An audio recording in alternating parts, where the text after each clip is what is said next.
Marilyn.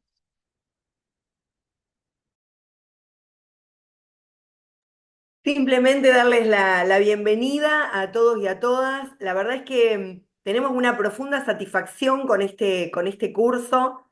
Agradecerles a quienes tuvieron la iniciativa de llevarlo adelante, de garantizar la operatividad del mismo. Digo que nos está dando muchas satisfacciones por la cantidad de compañeras y compañeros que están haciendo el curso, pero además por la calidad de los expositores y de las expositoras, esta división en distintos ejes, el eje filosófico, el eje social, el eje político, el eje económico. Bueno, nos permite justamente que podamos analizar, profundizar respecto de la identidad del peronismo, que en definitiva me parece que es lo que está en disputa. Y por eso otra vez la compañera Cristina Fernández de Kirchner asume este desafío que le estamos pidiendo las bases peronistas para evitar cualquier desvío doctrinario, pero siempre con la convicción, como ella misma lo plantea en el documento del día de hoy, en el cual plantea ordenar y enderezar, animarnos a dar las grandes discusiones.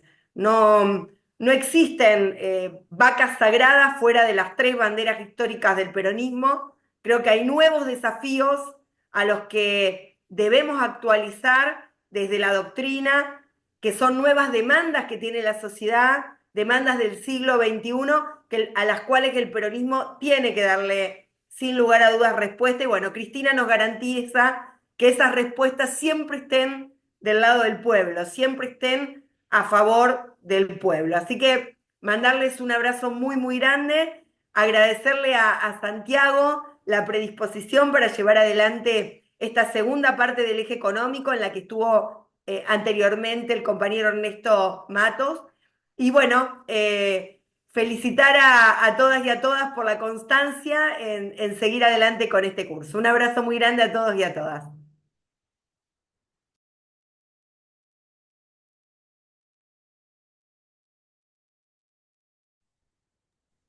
Bueno, Santiago, cuando quieras, adelante. Bueno, ¿ahí me escuchan bien? Sí, se Perfecto. escucha perfecto. Bueno, primero, nada, agradecerle a Marilyn la invitación. La verdad que para mí es un placer, un orgullo estar en este curso de formación. A todos los compañeros y compañeras que participaron de la organización y nada, felicitarlos, porque la verdad que en estos momentos generar un curso que haya más de 70 participantes, ya como dijeron ustedes, en la clase 5 y sostenerlo me parece que nada, es un triunfo muy valioso, así que agradecerles a todos y todas. Bueno, nada, mi idea es continuar con un poco con la exposición de Ernesto Matos, que estuvo el lunes pasado, y aprovechar para esta charla para presentar o hablarles de un libro que acabamos de sacar, que justamente tiene que ver con esto que vamos a charlar, que se llama Los tres modelos económicos en disputa. Y abajo lo que dice es el neoliberalismo financiero, el desarrollismo y la economía justicialista. Y que forma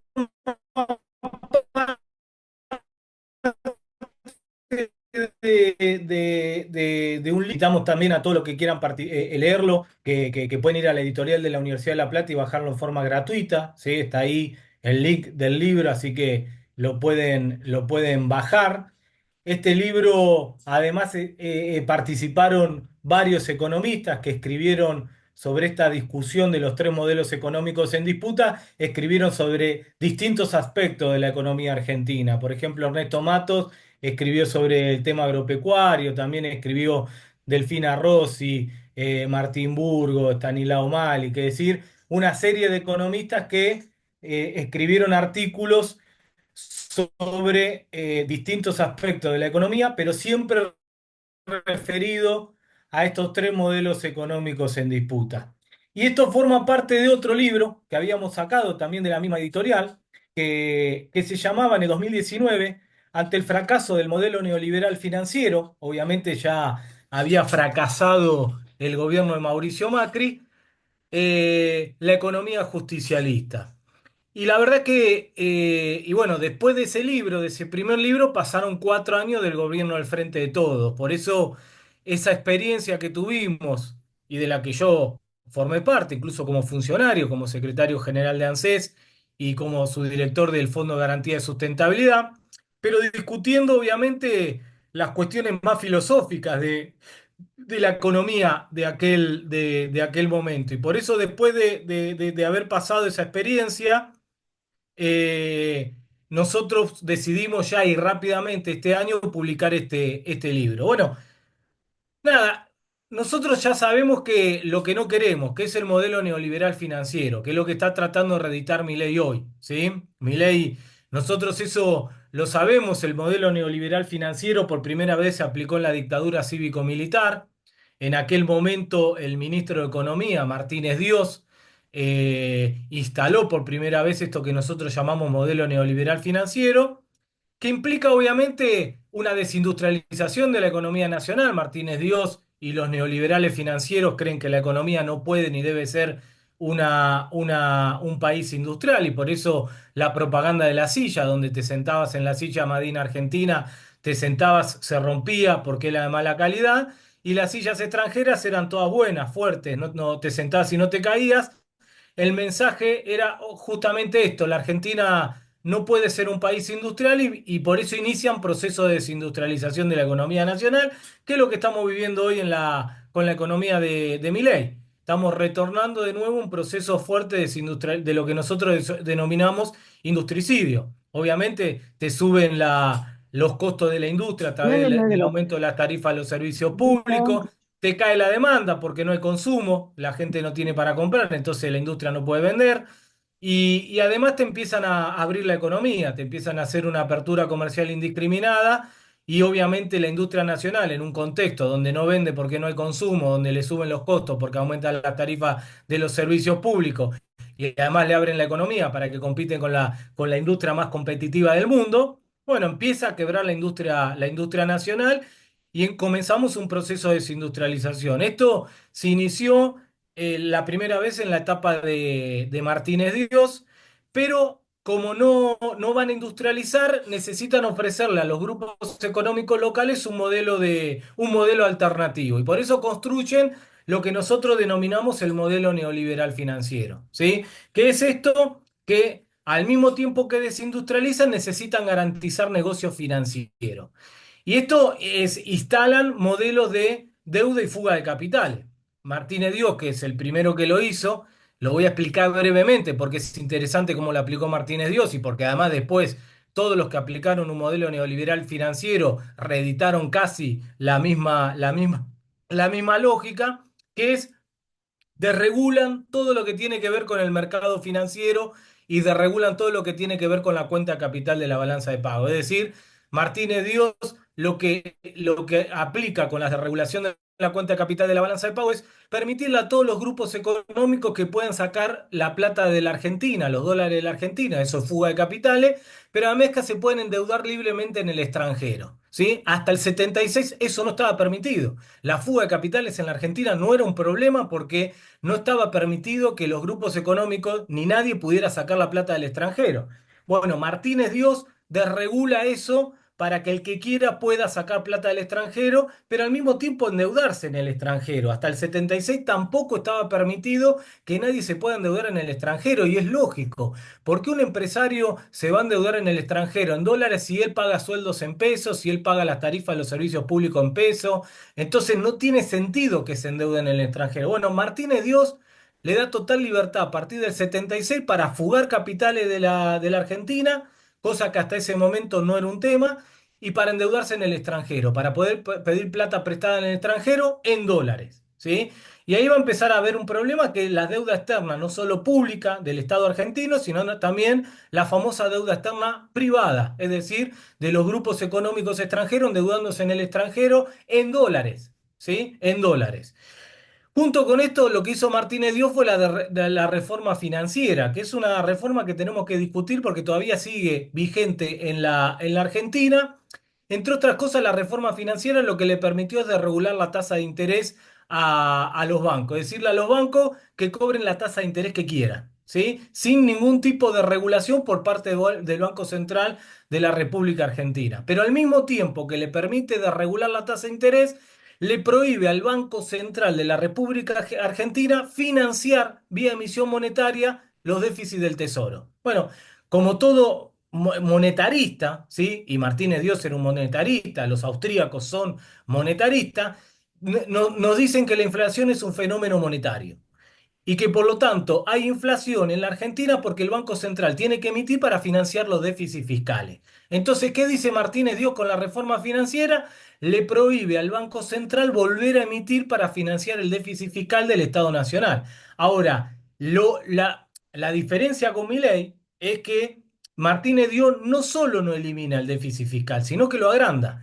Porque además le saca las retenciones a los productos, al sector agropecuario, con lo cual el Estado argentino, a partir de eliminar las retenciones a los productos agropecuarios, expande el déficit fiscal y, pero el Banco Central ya no puede financiar esos déficits fiscales. Entonces, ¿qué obliga Martínez Dios al Estado argentino? Lo mismo de siempre, que hacen los modelos neoliberales financieros, que el déficit fiscal lo financie con deuda pública. Y la mayor parte de la deuda pública que tomó Martínez Dios en aquel momento era con los bancos locales. Entonces, ¿qué pasaba? Yo soy banquero, me permitís fijar la tasa de interés que yo quiera, pero además tenés al Estado todo el tiempo pidiéndote crédito, crédito, crédito para financiar el déficit fiscal. ¿Qué empezaron a hacer los banqueros argentinos? Subir la tasa de interés, a tal punto que se generó que la tasa de interés local empezó a ser más alta que la tasa de interés internacional en la dictadura cívico-militar. Y con esto, una tercera medida que hizo Martínez Dios, que fueron las tres medidas estructurales de Martínez Dios. La tablita de Martínez Dios, que era tipo de cambio fijo, estilo la convertibilidad, tipo de cambio fijo, el tipo de cambio es cuántos pesos tengo que dar para comprar $1.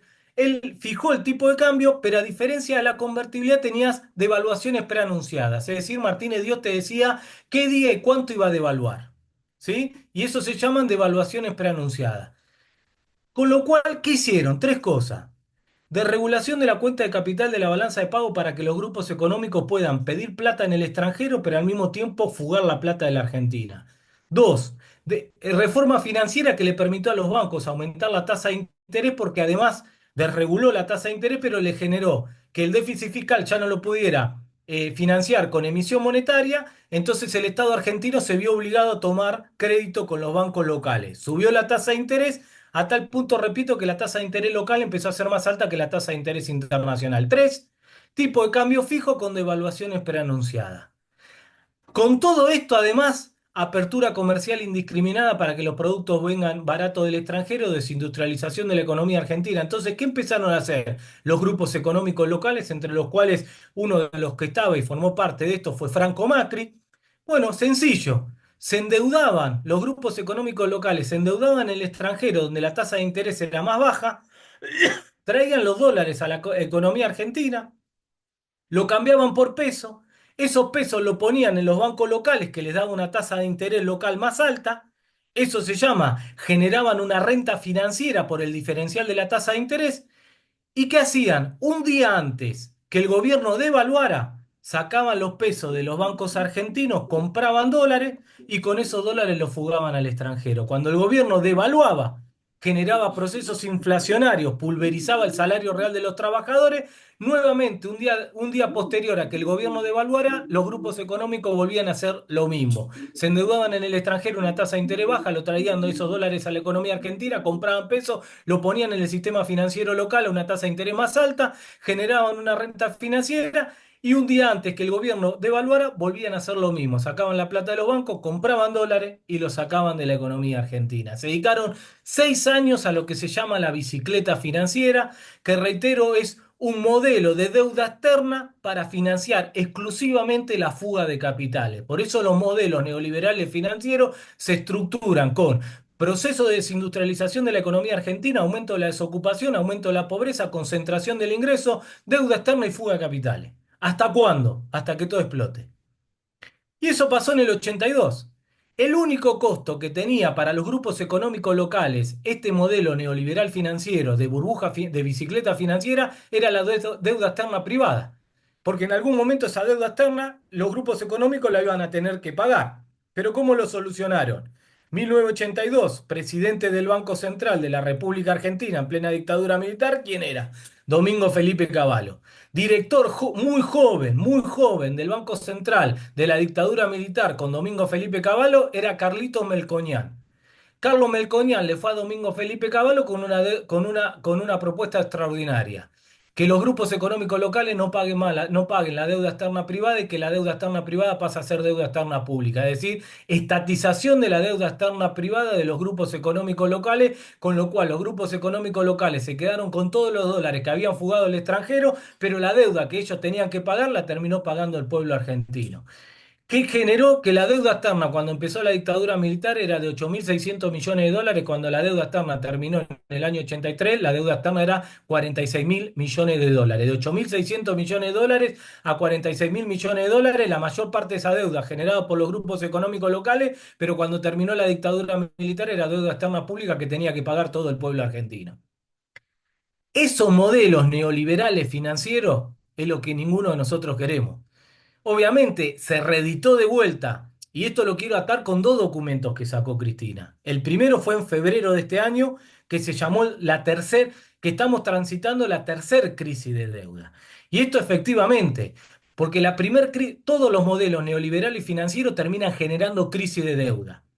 La primer crisis de deuda que tuvo la Argentina, que se generó durante la dictadura cívico-militar, explotó en el año 89 con la crisis hiperinflacionaria. Porque justamente Alfonsín cuando asume tuvo un primer gran ministro de Economía que se llamó Grispu. Y Grispu le decía a Alfonsín, no reconozcamos la deuda, tratémosla ilegítima, esto fue tomado por una dictadura militar, que la paguen los grupos económicos locales que la generaron, armemos el club de la deuda para ir a discutir todos juntos con el Fondo Monetario Internacional. Pero sin embargo, esta estrategia de Alfonsín y de Grispu duró 2 años y después Alfonsín sacó a Grispu y lo puso a Zurruil, que fue uno de los peores ministros de Economía de nuestra historia, que Zurruil le dijo a Alfonsín, reconozcamos la deuda, vayamos a pagarla. El problema, le dijo Zurriel a Alfonsín, es que no tenemos los dólares. ¿Y cómo lo resolvieron? Bueno, terminaron acudiendo al Fondo Monetario Internacional para que el Fondo Monetario Internacional le dé los dólares al gobierno de Alfonsín para que Alfonsín le pague la deuda a los bancos, deuda que habían generado los grupos económicos locales. Pero obviamente, como funciona el Fondo Monetario Internacional, te fija condicionalidades. ¿Qué te dice? Yo te presto a cambio de qué. ¿Y qué le dijo el Fondo Monetario Internacional a Alfonsín para que le preste esos dólares para pagar a los bancos? Que necesitaba hacer un programa de ajuste estructural. Porque justamente lo que le decía el Fondo Monetario Internacional, que el problema que tenía la economía argentina era el déficit fiscal, por lo tanto lo que tenía que hacer Alfonsín para que el FMI le baje los dólares era ajustar el gasto público, reducir el déficit fiscal y así el Fondo Monetario Internacional le iba a dar los dólares para pagar a los bancos. Y Alfonsín empezó a hacer el plan de ajuste estructural. Obviamente, el problema de los economistas ortodoxos, como lo del Fondo Monetario Internacional, es que tiene una visión estática de la economía. Si yo le saco la asignación universal por hijo a las madres hoy, ¿bajo el déficit fiscal? Y sí, obvio, en el corto plazo lo voy a bajar. Pero la economía no es estática, es dinámica.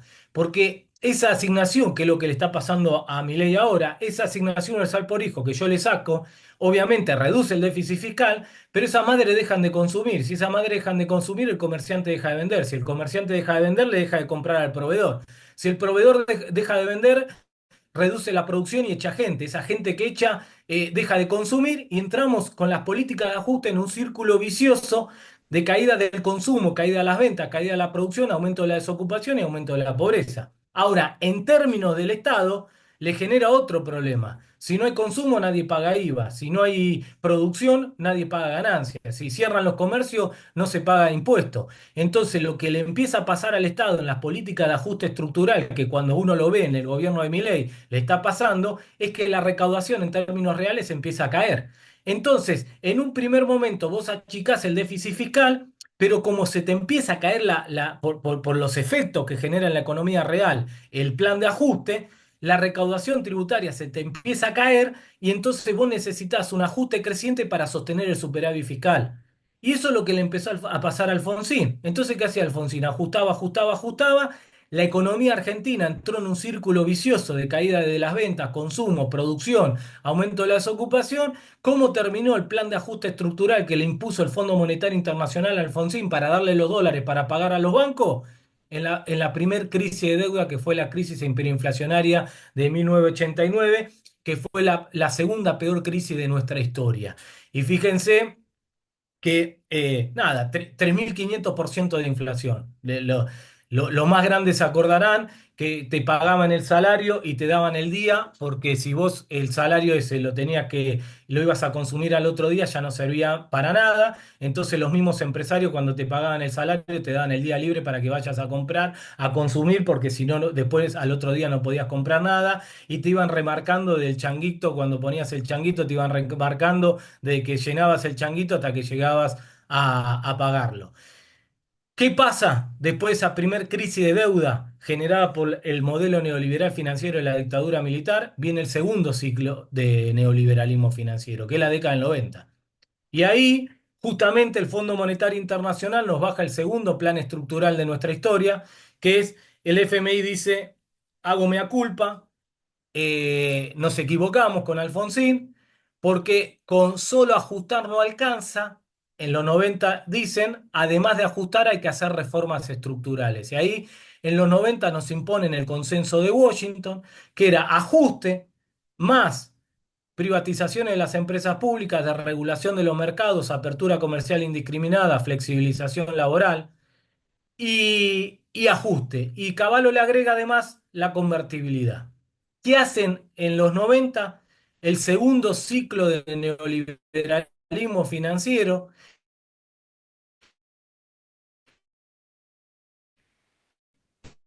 que esta vez, además de endeudarse argentino, que obviamente eso implicaba traída de dólares, entonces en la convertibilidad vos traías dólares vía endeudamiento externo, vía privatización de las empresas públicas, y esos dólares ¿dónde terminaban? En el ciclo de fuga de capitales.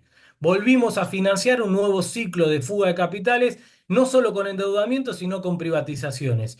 Ese neoliberalismo financiero que generó la segunda crisis de deuda de la Argentina terminó en la crisis del 2001, que ahora sí fue la peor crisis de nuestra historia en términos de caída del Producto Bruto Interno y en términos de aumento de la desocupación.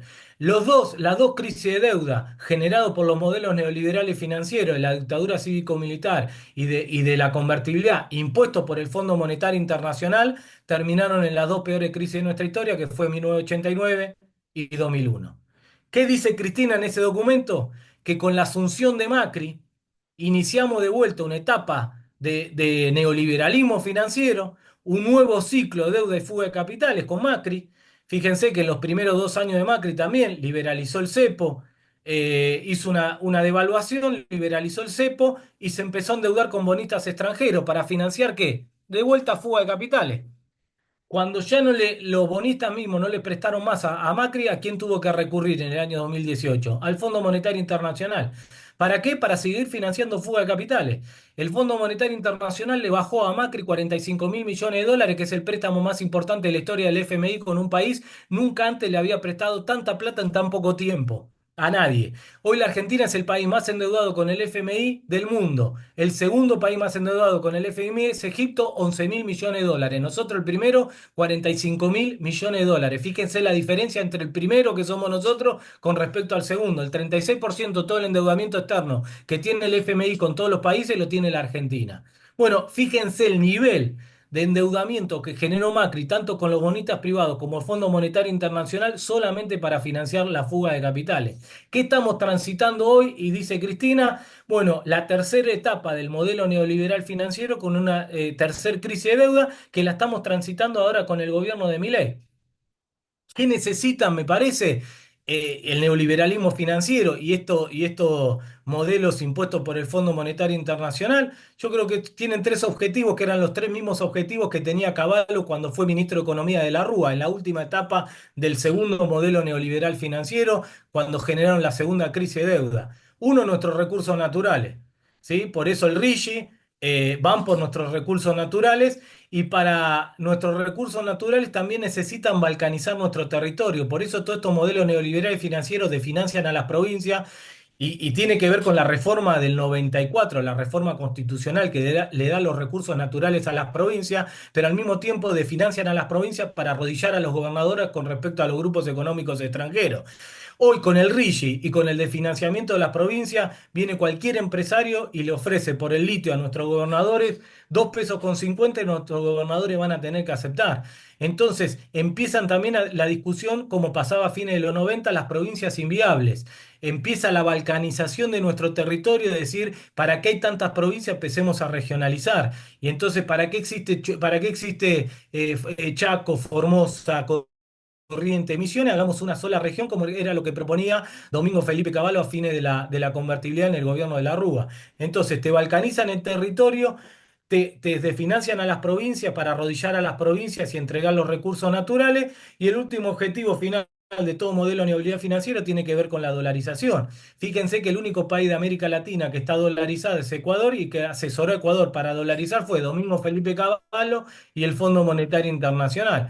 Obviamente, si vos no tenés moneda, perdés totalmente soberanía económica. Si los gobernadores además están desfinanciados, son gobernadores que entregan los recursos naturales, y después vienen los empresarios, que además le sumás el RIGI y se quedan con todos los recursos naturales de la Argentina, que no solo es petróleo, no solo es gas, también ahora es litio, es minerales, es el agua. Son todos los recursos que nosotros tenemos que quieren los grupos económicos locales. Entonces, el modelo neoliberal financiero termina en eso, en la entrega de los recursos naturales, en la entrega de la soberanía económica, entregando la moneda, y en la balcanización de nuestro territorio para poder totalmente poder de negociación de los gobernadores con respecto a los grupos económicos locales. Y mientras tanto, ¿cómo te lo genera? Con desindustrialización de la economía nacional, crecimiento de la desocupación, crecimiento de la pobreza, deuda externa y o privatizaciones para financiar solamente la fuga de capitales de los grupos económicos locales.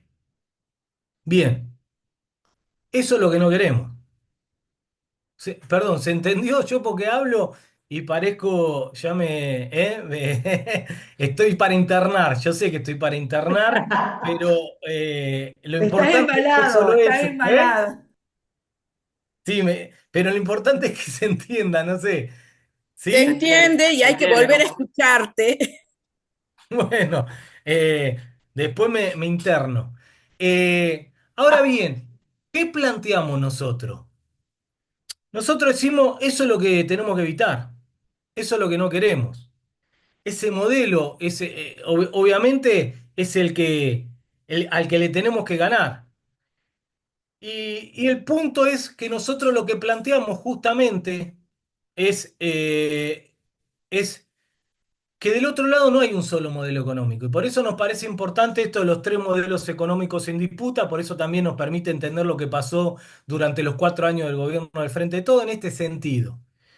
Del otro lado, ¿cuáles son los otros dos modelos en disputa? Hay uno, lo que nosotros llamamos el desarrollismo. ¿Qué es el desarrollismo? El desarrollismo apareció, el que le puso nombre y el que lo caracterizó fue Frigerio, en la época de Frondizi, ¿sí? Obviamente suena muy lindo desarrollismo.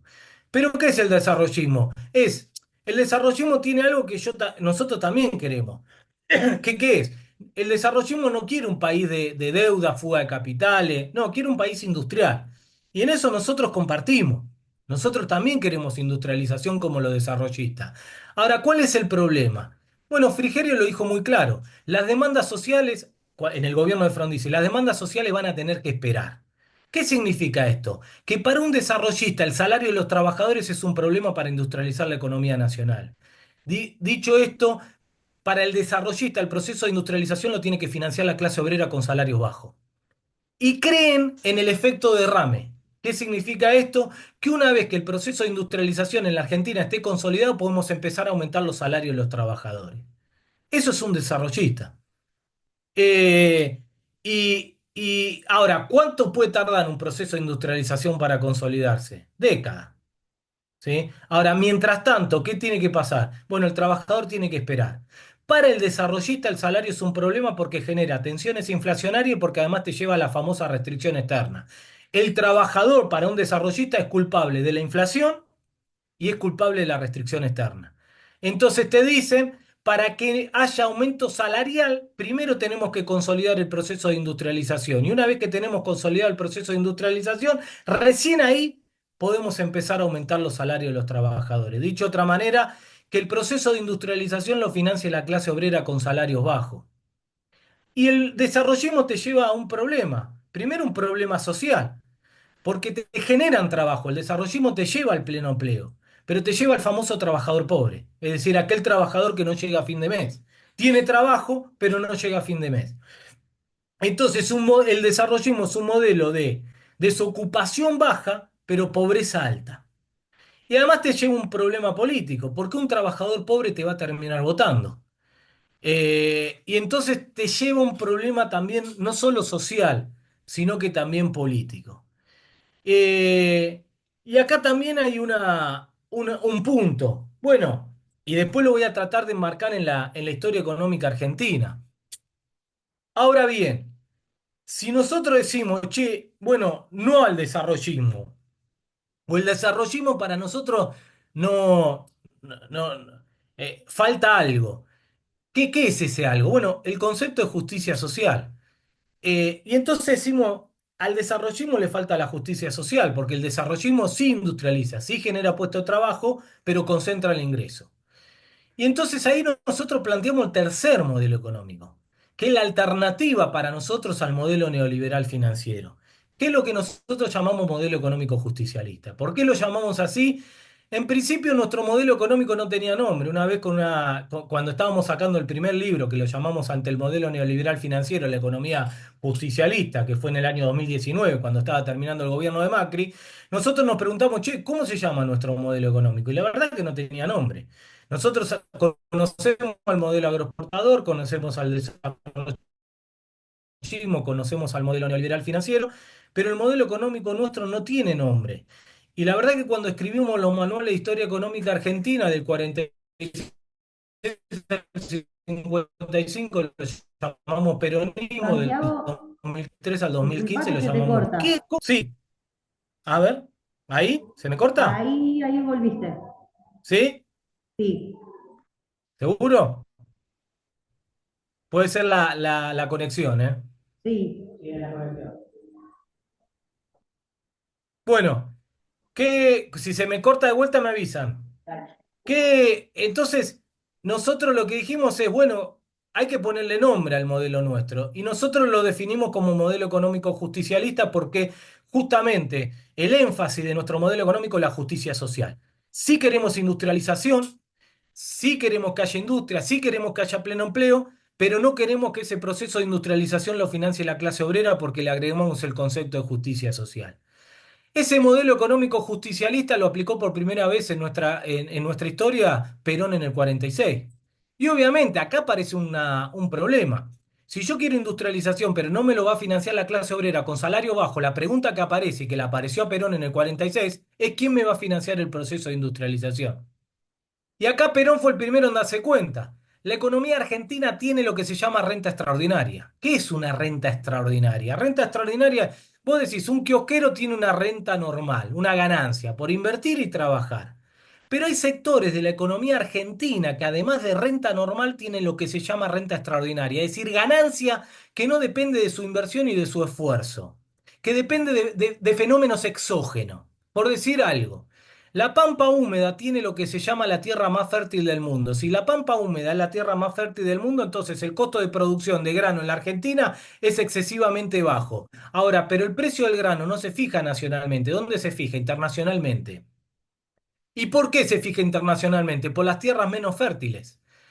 Porque si el precio no fuera alto, las tierras menos fértiles del mundo no estarían produciendo grano y el mundo necesita ese grano. Ahora, si el precio internacional se fija por las tierras menos fértiles y vos tenés las tierras más fértiles del mundo y el costo de producción tuyo es el más bajo del mundo, entonces vos tenés lo que se llama una renta extraordinaria. Es una ganancia que no depende de tu inversión ni de tu esfuerzo. Obviamente que el sector de la pampa húmeda tiene lo que se llama la ganancia normal, porque invierte, trabaja, nadie discute eso. Pero además de la normal, tiene rentas extraordinarias. Bueno, la economía argentina tiene varios sectores que tienen rentas extraordinarias. La pampa húmeda es uno, el sistema financiero tiene rentas extraordinarias, el sector minero, el sector petrolero, el sector inmobiliario. Hay ciertos lugares donde el sector inmobiliario también tiene rentas extraordinarias. Entonces, ¿qué se dio cuenta Perón?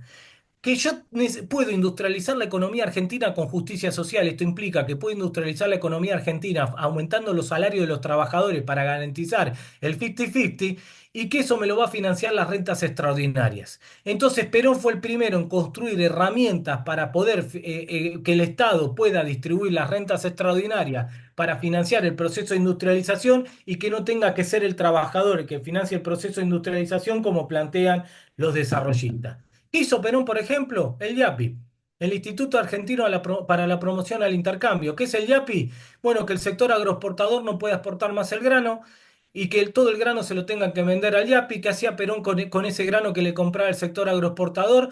Abastecía de alimento barato al mercado interno para que la comida valga barata en la Argentina y el obrero pueda comprar comida barata. Y lo que sobraba lo exportaba directamente al IAPI. Con eso se quedaba con la renta extraordinaria de la pampa húmeda. ¿Y qué hacía después el IAPI con esa renta extraordinaria? Subsidiaba al sector industrial para que haya un proceso de industrialización, pero que además la industria le pueda pagar salarios altos a los trabajadores. El IAPI fue la herramienta que encontró Perón para distribuir la renta agropecuaria, la renta extraordinaria agropecuaria y financiar ese proceso de industrialización con justicia social. Otra medida que hizo Perón en el 46 fue la nacionalización de los depósitos bancarios, es decir, 100% de encaje. Y se Ahí se cortó. te corta otra vez, Plata Santiago. que entraba a un banco privado a una tasa de interés baja, ¿sí? Crédito barato a la industria, para que pueda sacar crédito barato a la industria, y crédito hipotecario barato para que la gente pueda sacar crédito hipotecario y con eso poder comprar su casa. ¿Qué fue la nacionalización de los depósitos bancarios? Fue justamente que el Estado Nacional con esa medida se apropiaba, distribuía la renta financiera extraordinaria que genera el sistema financiero para con eso poder financiar el proceso de industrialización con justicia social. Bueno, ¿qué es el modelo económico justicialista que lo construyó por primera vez Perón en el 46-55, que lo reeditó por segunda vez Néstor y Cristina en el 2003 y 2015? Que el Estado, a través de distintas herramientas, pueda distribuir las rentas extraordinarias para financiar el proceso de industrialización y que el proceso de industrialización no lo tenga que financiar la clase obrera, con lo cual además de industria y trabajo haya salarios altos para que haya justicia social y que sean las rentas extraordinarias y no la clase trabajadora, como plantea el desarrollismo, que financia el proceso de industrialización. Es un quilombo, es muy fácil explicarlo, es un quilombo hacerlo. Y por eso existieron, ¿por qué? Bueno, ¿qué fue la estatización de las AFJP? Es eso, que parte de la renta extraordinaria del sistema financiero, en vez de estar financiando la burbuja financiera de los bancos, se ponga a disposición para, por ejemplo, hacer moratoria jubilatoria, para hacer 2 movilidades jubilatorias por año, para financiar el Procrear, para financiar el Progresar, para financiar el Conectar Igualdad. Es decir, la estatización de las AFJP fue justamente la apropiación de la renta extraordinaria de parte del sistema financiero para financiar el proceso de industrialización con inclusión social. Y la verdad que fíjense que pasó 2 veces esto.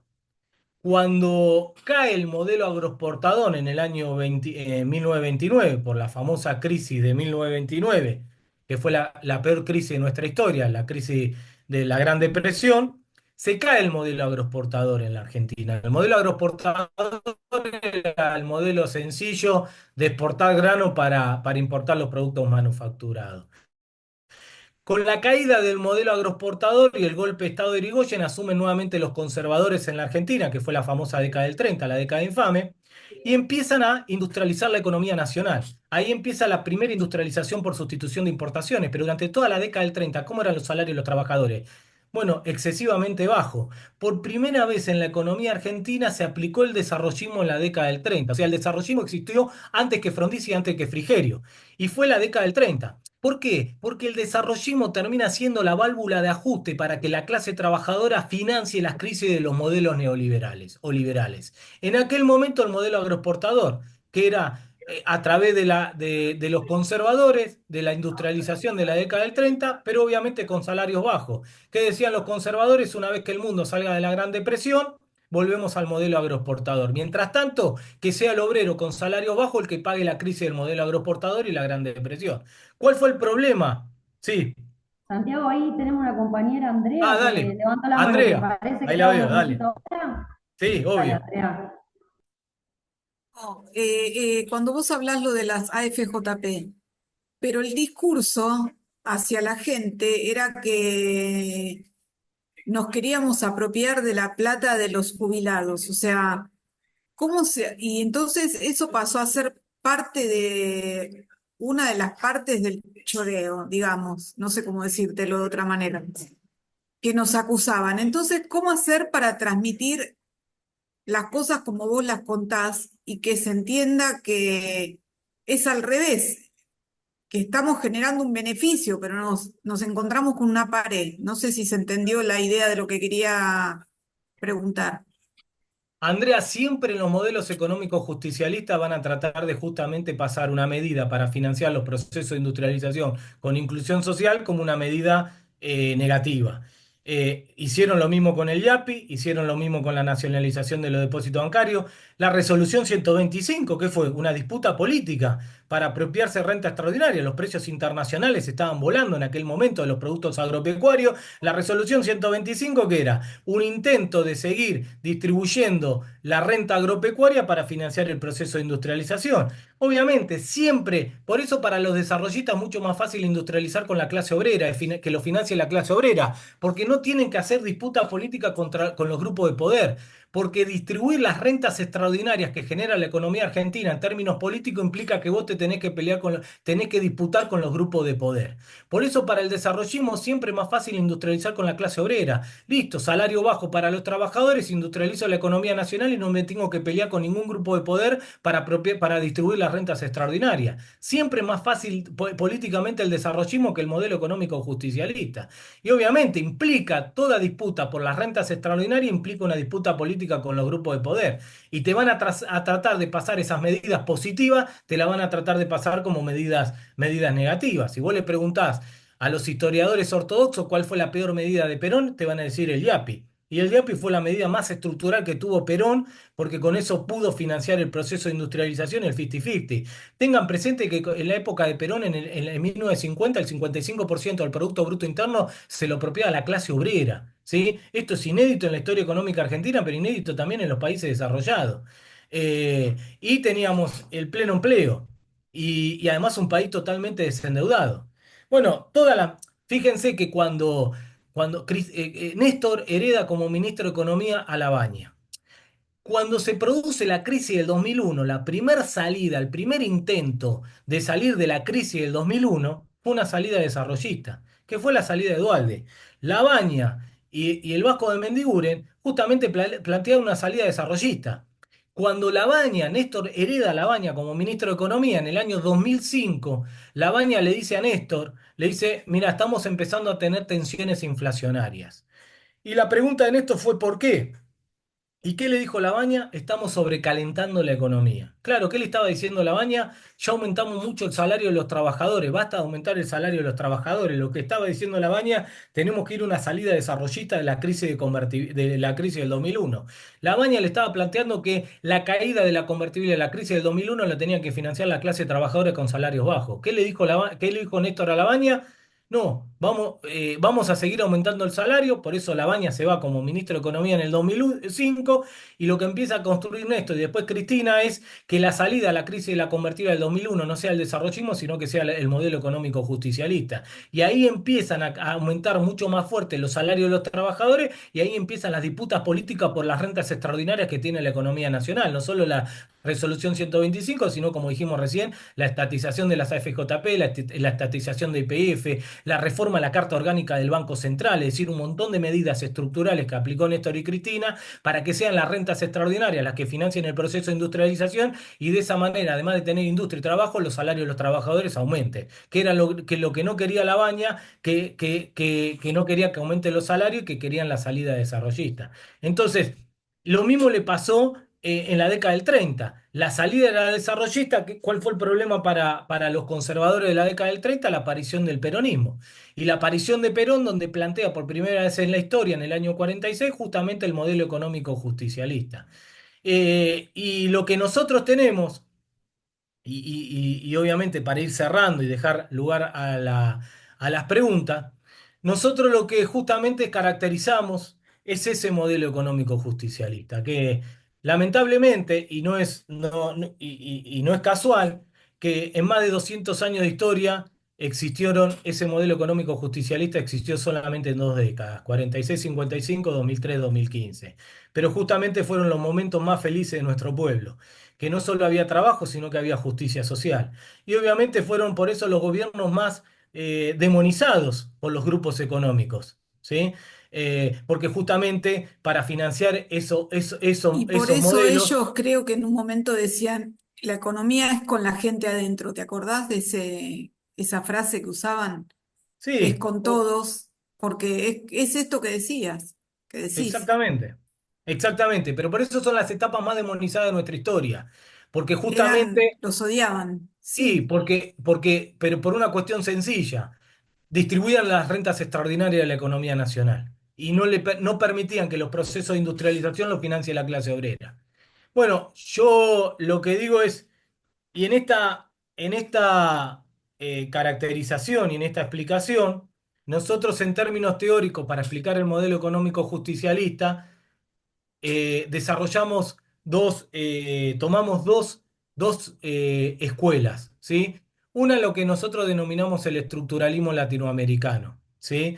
Que el estructuralismo latinoamericano fue una corriente que empezó, yo la valoro mucho, salvo por Raúl Previs, que era un antiperonista total, que después se arrepintió los últimos días de su vida, pero el estructuralismo latinoamericano fue la primera corriente Sí, para que colgar la diferenció toalla. entre que el mundo está dividido entre centro-periferia, ¿sí? Y que nosotros somos la periferia y que para salir de la periferia hay que industrializar la economía nacional.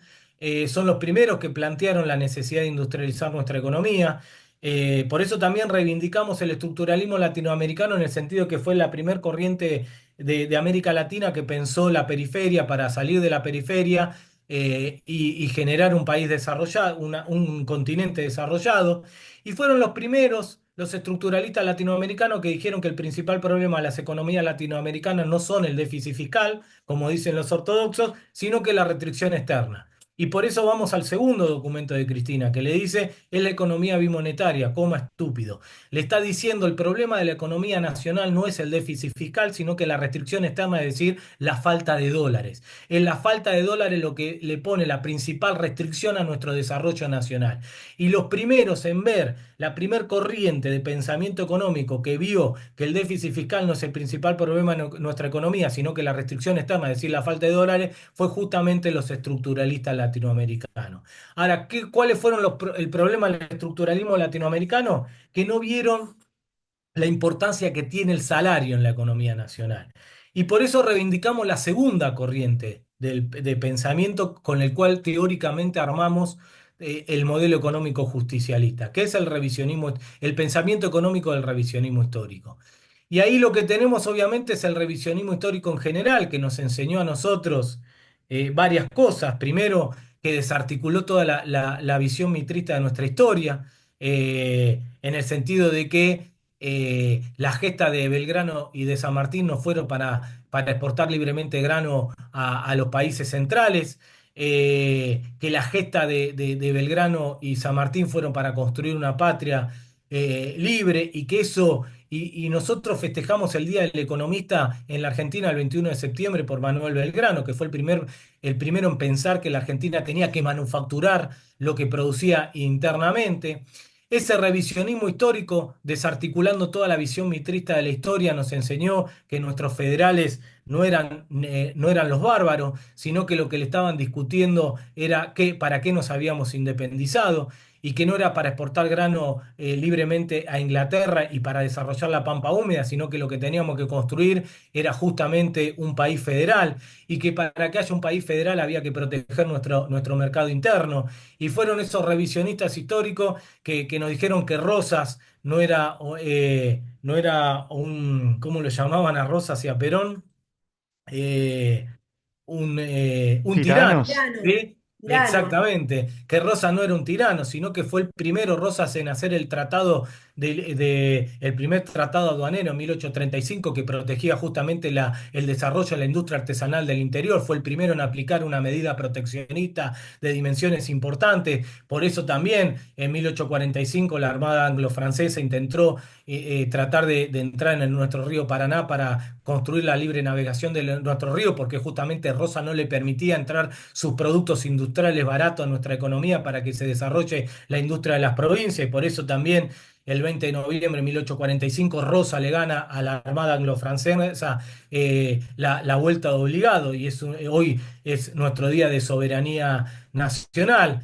Fueron esos revisionismo histórico que nos enseñó que Artigas no era un traidor, que justamente Artigas fue el primer peronista de nuestra historia, porque fue el primero justamente en hacer nuestra primera independencia. Nuestra primera independencia no es en 1816, nuestra primera independencia, Concepción de Uruguay, 1815, hecho por Artigas con los negros, con los indígenas, con los comerciantes pobres, en Concepción de Uruguay, con Corrientes, con Andresito, su lugarteniente, primer gobernador de los pueblos originarios de Guaraní, de Misiones y Corrientes. Y Artigas lo único que quería le discutía justamente fue el primero en discutirle a los unitarios que no queríamos, que teníamos que proteger nuestro mercado interno y no quería la independencia de la banda oriental. Artigas entendía que lo que querían los países desarrollados, los países imperialistas, era la balcanización de nuestro territorio.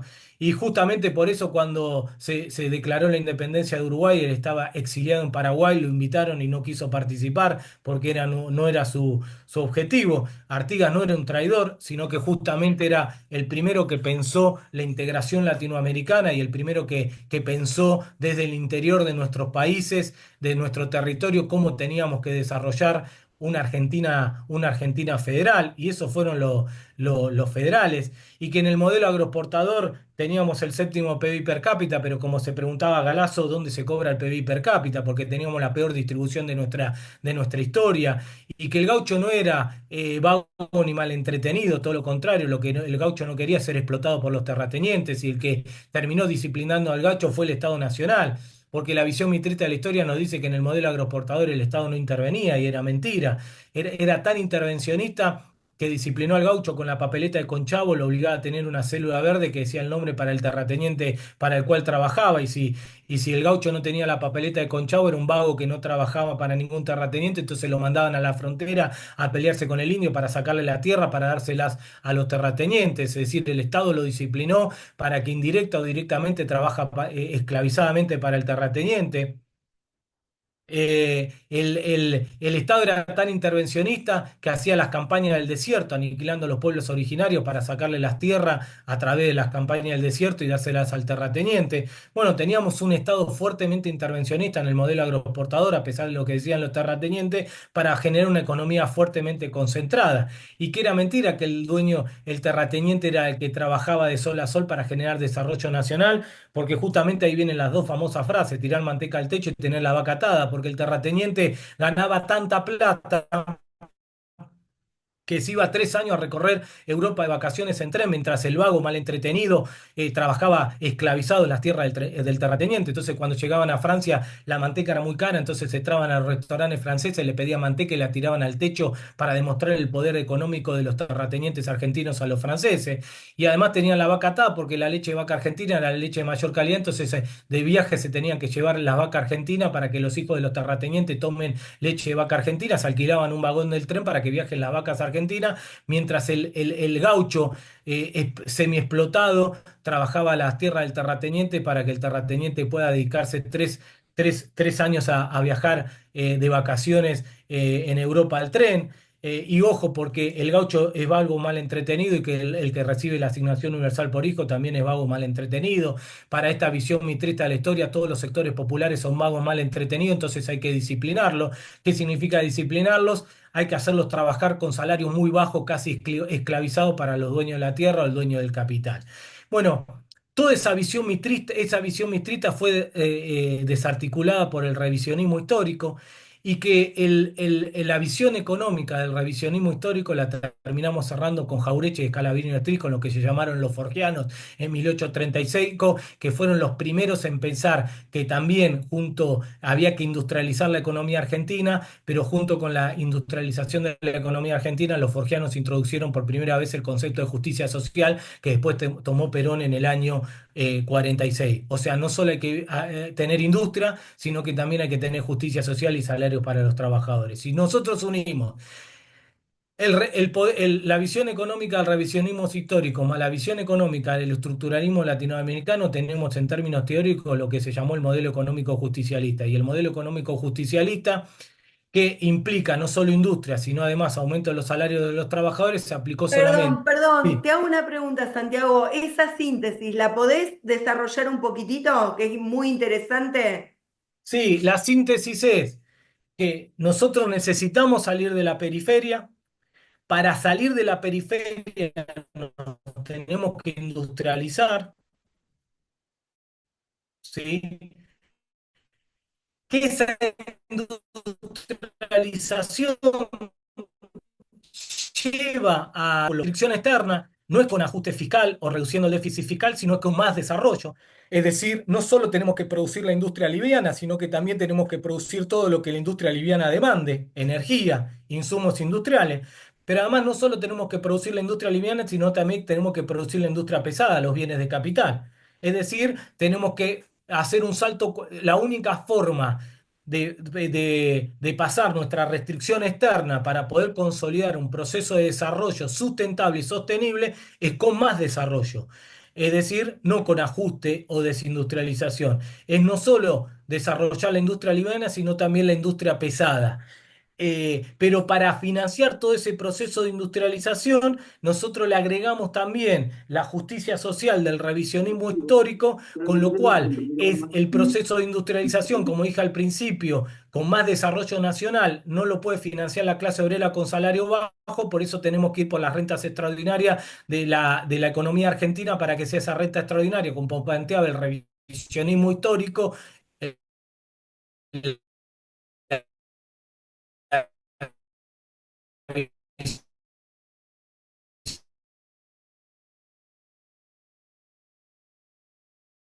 Económica, el revisionismo histórico, que sean esas obreras y podemos aumentar los salarios con justicia social. Americano, tenemos la construcción teórica del modelo socialista. El pensamiento se aplicaron solamente en dos décadas en nuestro país, que fue 46, 55, 2003, 2015. ¿Qué decimos entonces para ir terminando?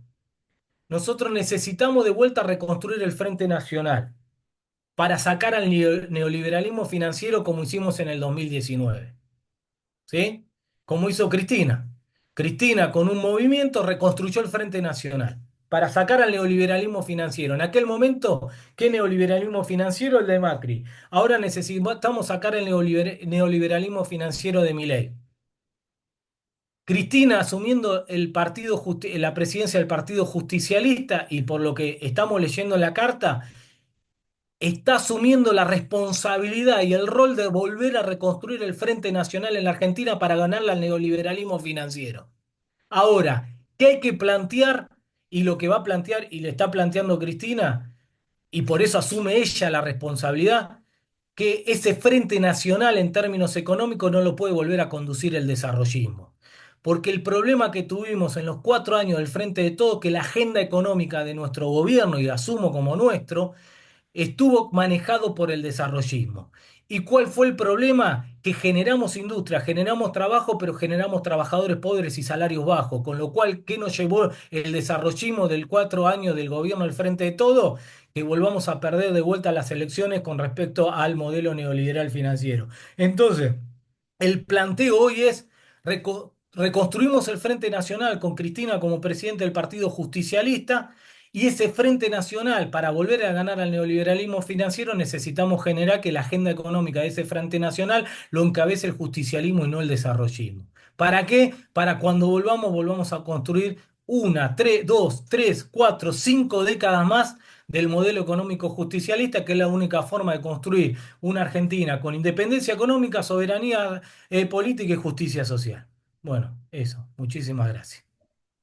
Gracias, Santiago. Muchísimas gracias. Bueno, clarísimo, clarísimo, con mucha información en la cabeza, pero una claridad absoluta, creo que lo comparten todos y todas. Si alguien quiere hacer alguna consulta, quiere hacer algún comentario, es el momento indicado.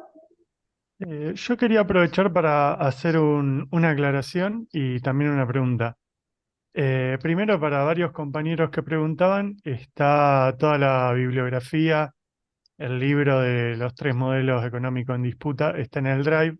En cada clase está todo lo que mencionan los disertantes.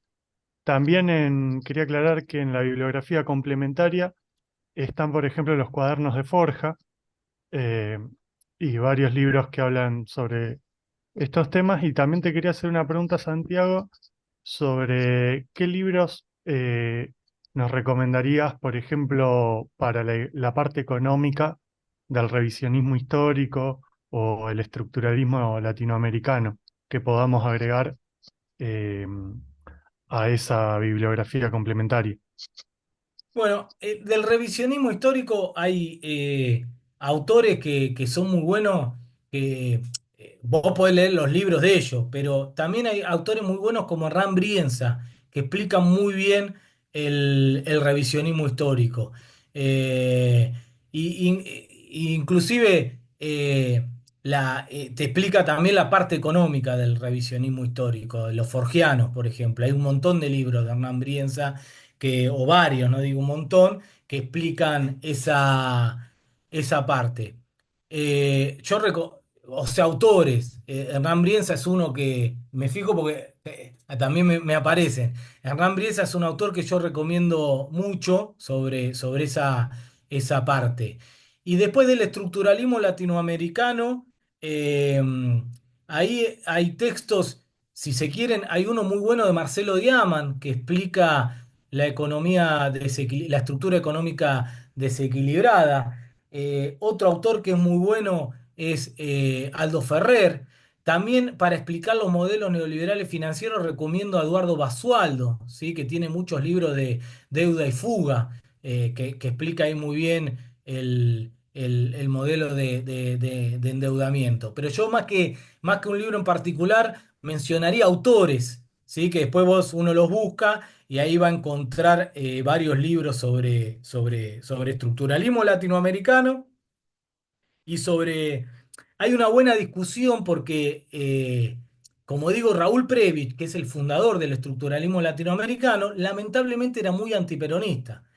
Y en el golpe del 55 él escribe un libro o un escrito, inclusive se lo escribe para Aramburu, explicándole cuáles eran los problemas de la economía de Perón. Y le contesta Arturo Jaureche con el retorno al coloniaje. Un gran texto de Arturo Jaureche. Eh, y al final, antes de morirse, Raúl Prebisch termina diciendo, Arturo Jaureche tenía razón. Es como la síntesis del revisionismo histórico y el estructuralismo latinoamericano es en ese reencuentro que no personal, pero teórico, que Raúl Previ reconoce que Jaureche tenía razón. Y por eso el estructuralismo latinoamericano sí es una corriente académica y el revisionismo histórico no, porque el estructuralismo latinoamericano era antiperonista y el revisionismo histórico totalmente peronista. Por eso no tuvo una inserción en la academia a diferencia del estructuralismo. Si Raúl Previ hubiera sido peronista, el estructuralismo latinoamericano tampoco hubiera tenido una inserción académica. Le permitieron porque era gorila, pero después terminó reconociendo que el retorno al colonial de Jaureche tenía razón. Toda esa historia es muy rica de distanciamiento y reencuentro, pero me parece que hay que unir, porque el revisionismo, la visión económica, el revisionismo económico es excelente, pero también el estructuralismo latinoamericano tiene mucho para decir, a pesar de estas cuestiones, porque justamente muchas de las cosas que dice Cristina de la restricción externa fueron desarrolladas por el estructuralismo latinoamericano. Así que, nada, recomendaría por autor y bueno, nada, eso que uno va leyendo y a medida que va leyendo le va abriendo otros autores que enriquecen esas visiones. Perfecto, muchas gracias. Bueno, gracias Santiago. Bueno, acá leer, hay un montón de comentarios agradeciendo, excelente exposición, muy claro compañero, brillante, me iluminó mucho la percepción de la realidad actual. Bueno, muchos agradecimientos. No sé si alguien tiene alguna consulta más o algún comentario para hacer. Tienen el micrófono habilitado, se sacan el silencio y pueden hacerlo. Eh, ahí la tenemos a Marta. Dale, Marta, adelante. Hola, hola a todos, a todas, a todes. Bueno, sí, excelente el compañero, la verdad que una claridad espectacular, así que agradecida de que nos hayas compartido tu exposición. No, yo lo que, mira, te quería preguntar, digamos, porque es una cuestión de que se repite y la verdad que no le veo ni pie ni cabeza.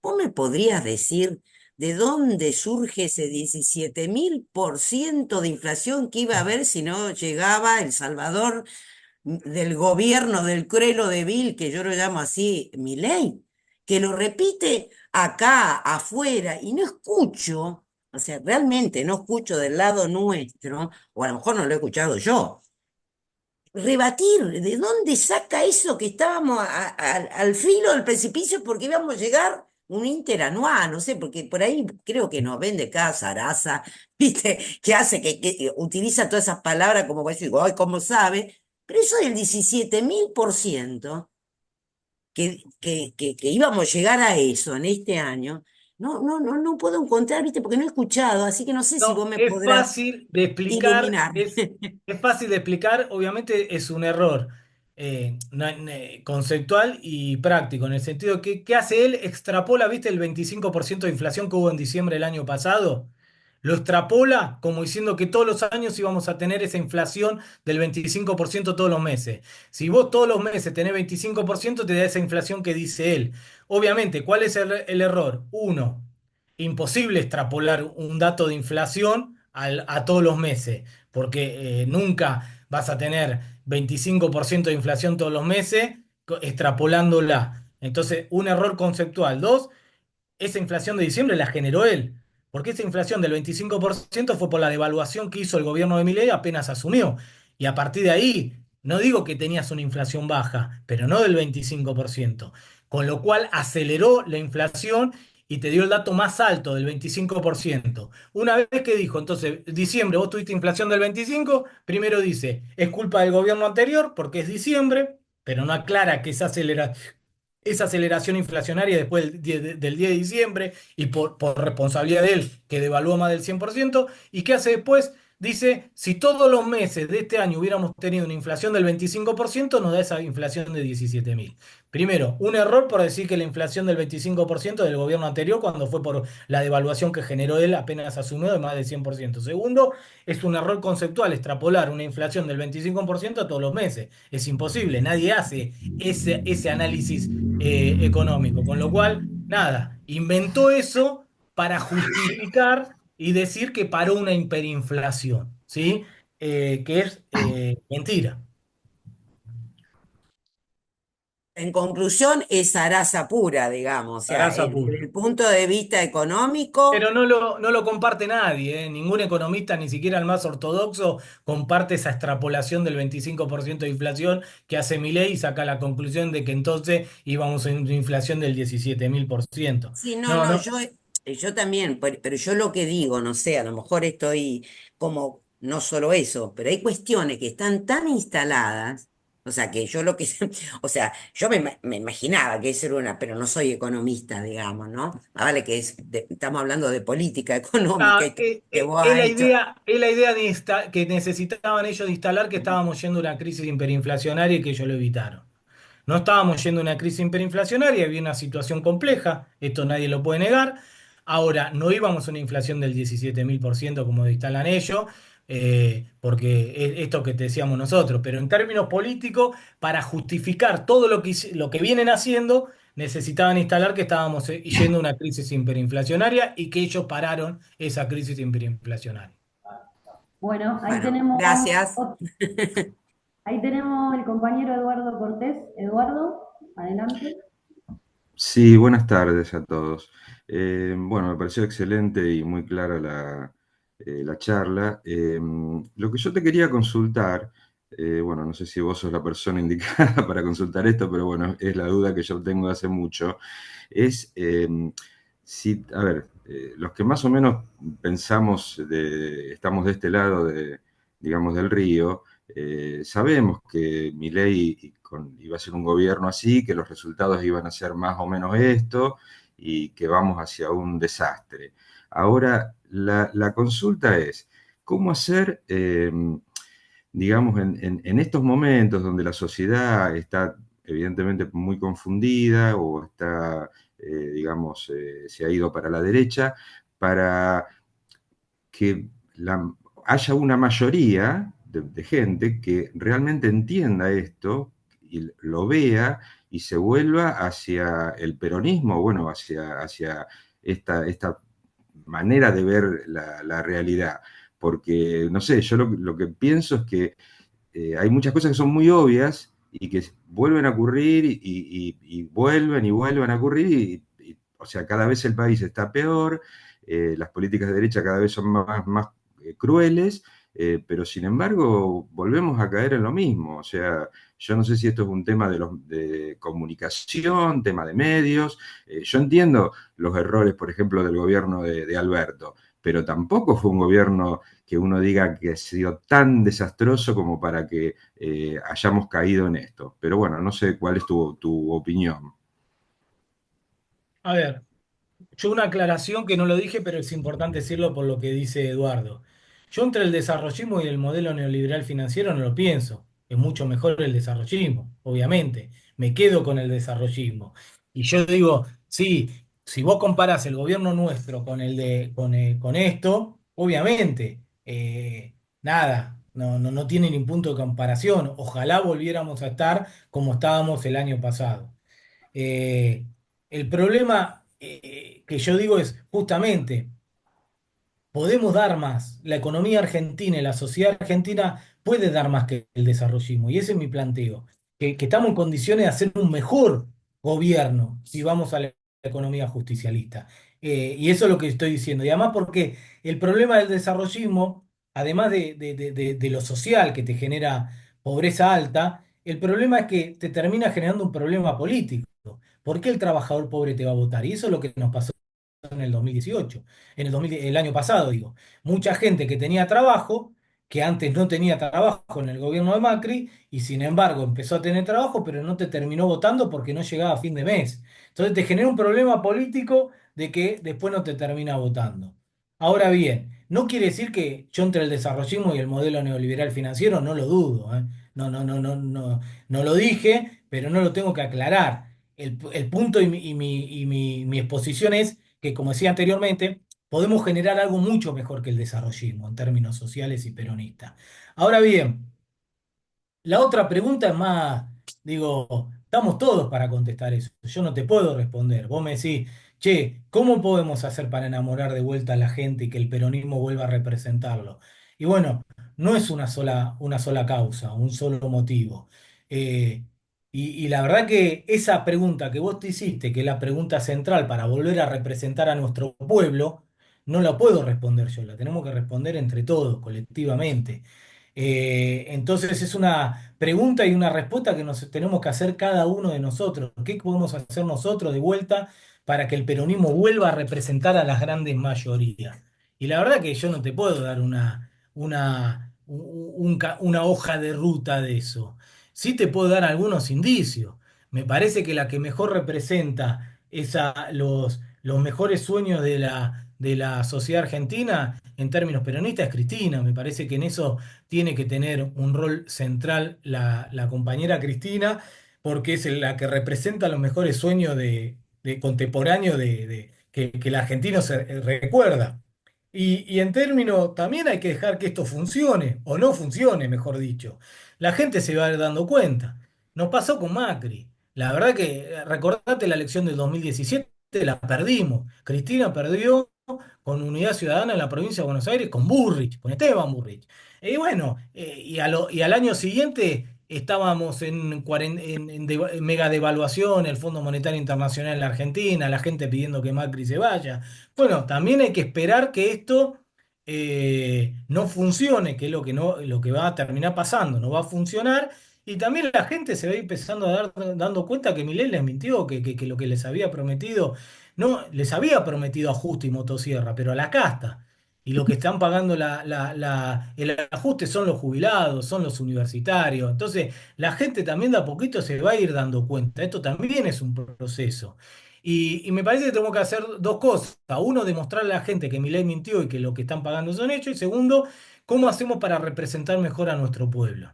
Y por eso yo planteo, en mi humilde opinión y con un granito de arena, es que nuestra agenda económica la encabece el justicialismo, no más el desarrollismo, porque es la mejor manera de representar a nuestro pueblo y que nuestro pueblo se sienta verdaderamente representado. Ahora, bueno, nada, después cada uno de nosotros nos vamos a tener que preguntar cómo hacemos todos los días y en forma cotidiana y militantemente para volver a representar de la mejor forma posible a nuestro pueblo, que es con política.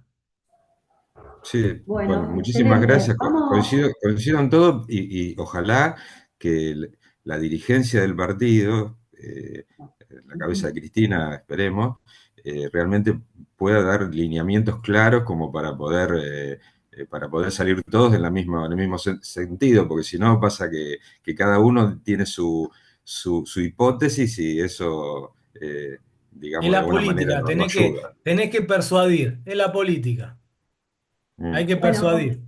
compañeros, vamos, las dos últimas preguntitas le pido a Mayra que sea cortita, así vamos terminando la reunión.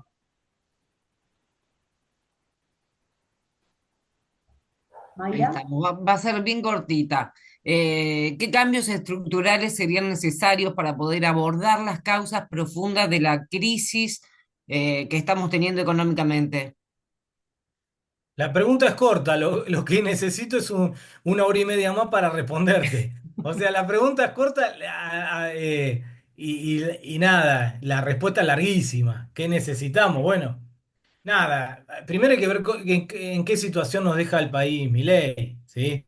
La verdad que es una cosa que te deje el país dolarizado y otra cosa que te lo deje sin dolarizar. Entonces digo, primero hay que ver cómo nos deja Milei el país. Y después son los mismos desafíos de siempre, ¿eh? Lo que pasa que obviamente esos desafíos los tenés que actualizar. ¿Cómo hacemos un proceso de industrialización sustentable, sostenible y con justicia social? Eso que es lo que tenemos que hacer para consolidar la economía nuestra, obviamente necesitas herramientas nuevas. Y eso es lo que nos está planteando también Cristina, nos tenemos que actualizar. Obviamente la filosofía del modelo sigue siendo la misma, pero tenés que actualizar las herramientas con lo cual vas a construir ese modelo. Y lo que nos está invitando a Cristina en los documentos que acaba de sacar, y en el último que es la economía bimonetaria, punto, coma estúpido, es, bueno, tenemos que entre todo y colectivamente empezar a pensar y a discutir cuáles van a ser las nuevas herramientas que necesitamos aplicar en este nuevo contexto para construir esa economía justicialista que queremos todos. Y eso es lo que tenemos que empezar a pensar entre todos, porque obviamente, y ella dice, che, algo en lo laboral hay que hacer, algo en términos de déficit fiscal hay que hacer, es decir, nos tenemos que ayornar y actualizar, sin cambiar la filosofía del modelo, pero no podemos, las mismas herramientas que utilizamos en el 2003 no pueden ser las mismas herramientas que ahora, como las mismas las herramientas que utilizamos en el 2003 no eran las mismas herramientas que en el 46. La concepción del modelo y la filosofía del modelo, sí, las herramientas tienen que variar, porque cambia el contexto nacional e internacional. Y eso es lo que nos está invitando a Cristina ahora en el documento, a pensar entre todo la actualización de las herramientas para construir una economía justicialista.